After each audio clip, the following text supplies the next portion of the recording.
안녕하세요. 목다나 씨입니다. 네, 안녕하세요, 목다나 씨. 자, 어느 날 네. 이러고 앉아 있는데 목단이라고 하라고 이름을 주셨어요. 할머니가요. 그래가지고 목단이 뭐지 하고서 유튜브 막 찾아보니까 옛날에는 모란꽃을 목단이라고 그랬대요. 그래가지고 와 하고 깜짝 놀랐었어요. 그러면 내림은 언제 받으셨어요? 3월 8일 날이요. 와, 그러면 갓 내림 받으신 제자시네요. 네. 아, 지금 2주일도 안 되신 것 같은데 네. 가장 영검할 때가 아니신지? 가장 영검할 때가 언제인지는 모르는데요. 네. 전에부터도 네. 영검했어요. 죄송합니다. 제가 못 알아봤네요. 자, 제일 잘하시는 점이 있다고 하는데 보통 이제 부동산, 땅 이쪽으로 전문이시라고 전 들었어요.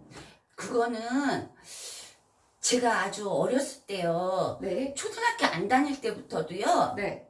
이렇게 길을 가다가 이렇게 목이 돌아가요. 네. 이렇게 목이 돌아가면은요. 네.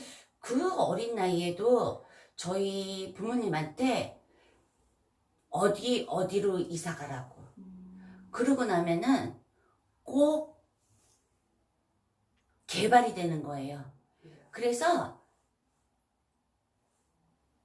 그 이후에도 항상 내가 성인이 돼서 운전을 할 때도 고개가 딱 이렇게 도고 나면은 길게도 안 가고 2, 3년이면은 재개발이 되더라고요. 그래가지고 지금 여기 있는 곳도 1년 전에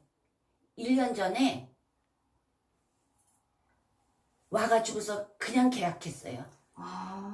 1년 전에. 만약에 그때 계약 안 했었으면은 지금 집도 없었을 거예요. 그럼 여기 땅값 올랐나요?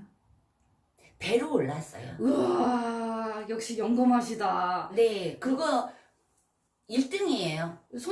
부동산 손님들이 많이 오겠네요? 네. 그리고 예약도 많으시다고 들었어요. 그래도 할머니가 어떻게 해가지고 이렇게 보내주세요. 그리고 매매 부적이나 계약 이런 쪽으로도 탁월하시다고 들었는데 조금 자랑 부탁드릴게요. 네. 저는 어떻게 하는 건지 저는 모르거든요. 네, 그렇죠. 애동 제자시니까. 어떻게 하는지 모르는 거예요. 그런데 상담 오신 분이 계셨어요. 네. 상담 오신 분이 계셨는데 부적을 써달라고 그러시더라고요. 그래서 이것도 할머니 할아버지가 나한테 주시는 일인가 보다 하고서 네 알았습니다 라고 얘기했는데 제가 그래서 만물상이라고 그러죠. 네. 만물상에 갔더니 부적을 써야 된다고 그랬더니 그러면은 그려놓은 걸로 드릴까요? 아니면은 책을 드려가지고서 그 책에서 베끼는 걸로 드릴까요? 이러더라고요. 그러면서 책을 이렇게 저한테 주시는 거예요. 이 중에서 마음에 드는 걸로 다 골라가지고 이렇게 베끼면 된다라고 그러시더라고요. 근데 제가 뭐라 그랬냐면 책은 필요 없어요. 책은 필요 없어요. 할아버지가 가르쳐 주시는 대로 저는 쓸 거예요. 그러고서 와가지고서 기도하고 그리고 썼어요. 그럼 부적도 잘 쓰시네요. 네. 그리고 그러면 이제 문서, 부적, 매매 이런 쪽으로 전문적으로 이제 상담을 많이 하시고 계시고 있고, 네. 그것 말고도 이제 사주, 육효 이런 자격증 말씀을 해주시면 감사할게요. 저는 아주 오래전에요. 10여 년 전에요. 네. 이런 거에 관심이 있다 보니까 네. 제가 아, 내가 직접 한번 공부를 해봐야 되겠다라는 생각이 들었어요. 그래서 학문적인 공부를 하게 됐는데 공교롭게도 그러면서 그때 자격증을 이미 땄죠. 근데 공교롭게도 이번에 코로나가 이렇게 되면서 나한테 시간적인 게 이제 여유가 생기다 보니까 아, 이 시간 동안 그래 예전에 했던 공부를 한번 다시 해봐야 되겠다 하면서 공부를 또 했죠. 근데 공부는 공부고 공부만으로 또 안 되는 게 있더라고요. 내가 이 길을 갈 수밖에 없는 그런 상황이 저한테 또 놓이더라고요. 근데 다행스럽게도 그래서 내가 그래도 이렇게 우리 신령님을 모셨는데 학문적인 것에만 의지해서 내가 만약에 점사를 본다라면 그거는 안 되는 일이다라는 게 제 첫 번째고요. 그래서 일단 손님이 오시면은요, 이 자리에 앉으면 저는 생년월일이나 이름 같은 거 어디 사는지 그걸 물어보지는 않아요. 오로지 할머니가 전달해 주시는 말씀, 할머니께서 해주시는 말씀이 첫 번째라고 생각하고 아무것도 모르는 상태에서 그냥 저는 전달.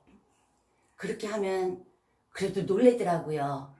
그렇게 하면 상담자 하시는 분들이 놀래시면서 근데 그렇게 이제 할머니 점사가 줄줄줄줄줄줄줄줄줄줄 이렇지는 않으시더라고요. 또 다른 또 세계가 있는지 저는 모르겠지만 지금까지 제가 알고 있는 거는 그렇지는 않으시더라고요.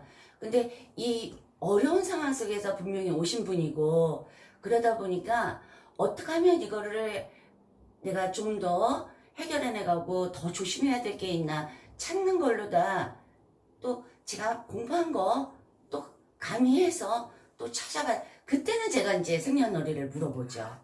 그러면 처음에는 신점으로 순수하게 신령님 이야기들을 먼저 그럼요. 말씀해드리고 이제 그동안 해왔던 사주, 육효, 철학, 이름짓기, 타로 다양한 자격증과 함께 점사도 봐주시고 계시는 거네요? 그렇죠. 근데 할머니를 우선으로 해서 보는 것만큼은 그렇죠. 앞으로도 변하지는 않을 거예요. 그냥 배워왔던 것보다 신령님의 말씀이 훨씬 더 월등하다. 그럼요. 그쵸. 그거는 확실하죠. 아니었으면 제가 그냥 공부하고 있었을 거예요. 근데 제가 이렇게 사람의 생각으로는 정리할 수 없는 그런 큰 힘이 있기 때문에 믿고 따르는 거죠. 그렇죠. 점을 공부했음에도 불구하고 네. 신령님의 말이 훨씬 더 영검하시다. 그렇죠. 그렇죠. 왜냐면 공부라는 거는 공부하는 공부하는 자세, 이 공부하는 학생이 그 성향에 따라서 얼마만큼 더 습득하고 안 습득하고 그 차이가 있잖아요. 신령님께서 전달해 주시는 건 그 이상의 것이 또 있죠. 선생님, 그럼 이제 왜 선생님께서 무당이 됐는지에 대해서 설명해 주시면 좋겠습니다. 결정적인 계기, 사건, 특별함, 꿈 다양하게 얘기해 주시면 감사할게요. 어려서부터 제가 조금 다르다라는 건 느꼈었어요. 제가 우리 첫째 아이를 낳고서 다리를 못 썼어요. 그 이전에도 뭐 여러 가지 경험은 있지만 다리를 못 썼을 때 정말 고통스러웠죠. 일은 해야지 됐었고 그 아픈 일을 하면서 그 아픈 다리를 남들한테 티 안 나게 또 해야지 되는 상황도 있었고 근데 하루는 꿈을 꾸는데 할머니가 제가 자고 있는 제 머리맡에 앉으셔서 지금 할머니가 나오니까 자리맡에 앉으셔서 제 전신에 침을 꽂아주시더라고요. 꿈에서요? 네. 그런데 아마 제자분들이시면 제 말을 또 공감하실 거예요. 일반인들은 뭔 소린가 할 수도 있지만 근데 저는 나았어요. 그 침을 맞고서 나았어요. 병원에서 증상이 어땠어요?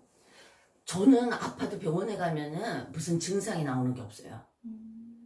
병원에 가도 무슨 증상이 무슨 그러다 보니까 병원도 가지도 않게 되고 항상 아팠어요? 많이 아팠죠.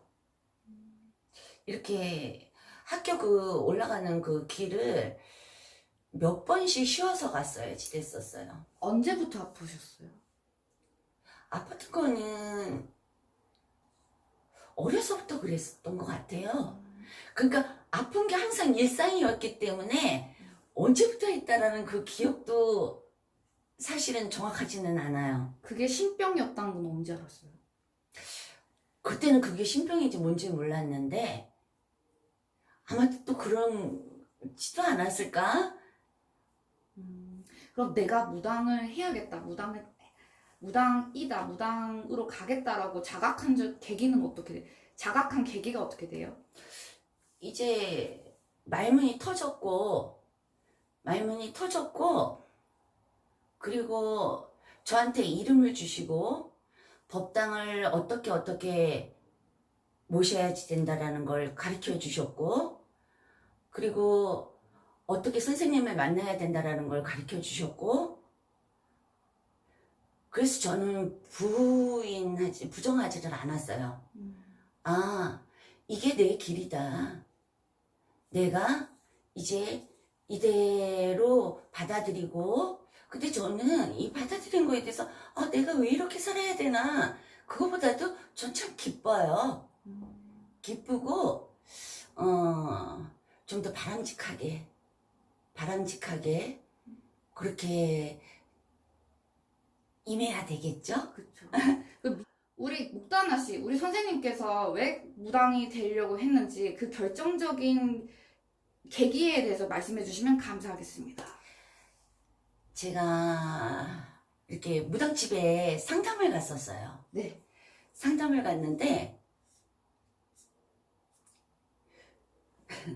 제가 그 무당 선생님한테 공수가 터진 거예요. 동자님이 오셨더라고요.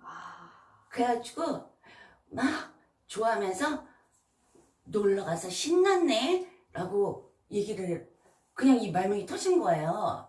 그랬더니 그 선생님께서 그 무당 선생님께서 아이고 여행 가요 6일 동안 여행 가요 그러시더라고요. 그러고서 그분 이렇게 손님분들한테도 그냥 이 공수가 터져가지고 막 공수가 나온 거예요. 그러면서 저는 제가 이 길이 있다라는 걸 제 스스로도 알고 있었던 거지 모르고 있다가 어느 날 이렇게 된 거는 아니고 이제는 정말 때가 돼서 시령님들이 나오시고 예, 그다음 점이 무당집 갔더니 점도 나오고 공수가 이제 나오는 거예요. 공수가 툭툭 나오고 예, 학교 가서 공부하고 있어도 그 교수님들한테도 공수가 나오고 선생님, 신령님들에 대해서 소개 부탁드리겠습니다. 저희 불사할머니가 오셨고요. 네, 불사할머니가 오셨고 그리고 장군님이 네. 장군님도 굉장히 영검하세요. 장군님이 엄청 기운이 세세요. 장군님이 뭐 좋아하세요? 우리 신도분들 점 보러 오실 때 뭐 들고 오면 또 좋아하신다잖아요. 장군님이든 할머니든. 그냥 오셔도 좋아해요. 그래요? 예, 그냥 오셔도 좋아해요. 네, 불쌍하대요 다. 불쌍하대요? 예, 불쌍하고 네. 그렇다고 뭐 사오는 거. 안 좋아해요? 뭐 불쌍하잖아. 돈 들고 오는 게 제일 좋나? 돈 좋아요. 그쵸? 역시 점값 가져오는 게 제일 좋아요. 좋죠? 네. 근데도 불쌍하대요. 불쌍하다고 저한테 정신 똑바로 차리래요. 네. 그리고 그러면 불사 할머니께서 불사 할머니 계시고요. 그리고 우리 동자님이 동자님이요?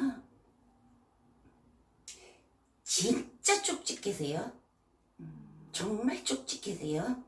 말대꾸 하는 거 싫어해요, 근데. 깔끔하지 않아요. 예, 말대꾸하고 막 이러는 거 굉장히 싫어하세요. 근데 점은 진짜 잘 보시는 것 같아요, 동자님이. 점 진짜 1등이에요. 애기 씨는요? 여자 애기, 선녀 애기 씨는요? 점 잘 봐요.